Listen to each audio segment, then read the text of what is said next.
The man's wife left him. Upset, he went for a drive and suddenly ran over a cop and crushed him to death.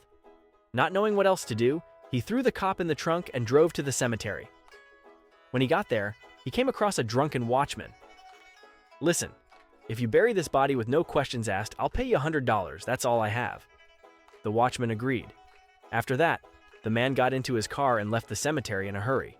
He was confused and did not look where he was going, and before he could realize what was happening, he knocked down another cop. He was even more confused. It's not every day that you're lucky enough to hit a cop twice. He needed to pull himself together and figure out what to do.